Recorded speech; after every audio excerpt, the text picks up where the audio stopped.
ఎన్నో నీచ నికృష్ట పనులు చేసి అంతర్జాతీయ దుష్టుల సంఘానికి అధ్యక్షుడిగా పేరుగాంచిన మీకు వారసులుగా ఈ హరిగిరి ఏం సాధించారో చూసి తరించండి. అవును జనక.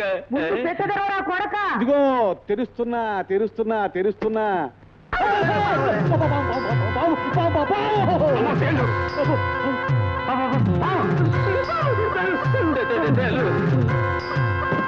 ఎంత మోసం, ఎంత దగ!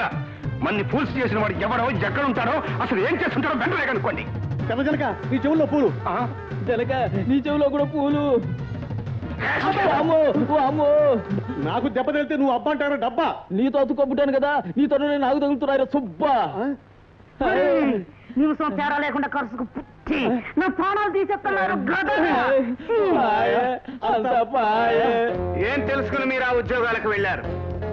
అడుగడుగున పెద్ద మనుషుల ముసుగుల్లో ఎందరో రావణులు, కీచకులు బుసలు కొడుతున్న విష వ్యవస్థ ఇదని మీ ఆకలికి అవసరానికి అర్థం కాకపోవచ్చు.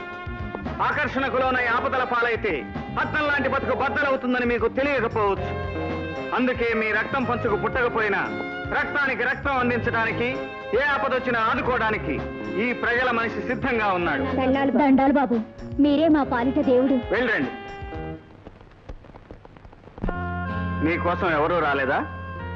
నాకు ఆయా తప్ప నా అన్న వాళ్ళు ఎవ్వరూ లేరు. నేనున్నానుగా. మిమ్మల్ని ఒక్కసారి అన్నయ్య అని పిలవచ్చా? ఒక్కసారే కాదు, ఎప్పుడూ పిలవచ్చు. అన్నయ్య పద, నిన్ను మీ ఇంటి దగ్గర పెడతాను. అదే మా ఇల్లు, అక్కడ ఆపండి.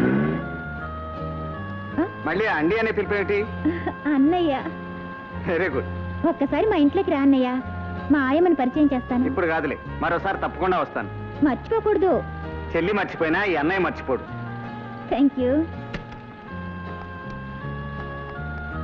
టాటా. బాయ్. అమరూప, ఏమైపోయావమ్మా? ఎక్కడికి లేవమ్మా? నిన్నటి నుంచి నీ గురించి వెతికిన చోటుంటూ లేదు. ఆ కారులో వెళ్ళేది ఎవరమ్మా? అదంతా పెద్ద కథ, చెప్తాను పదా.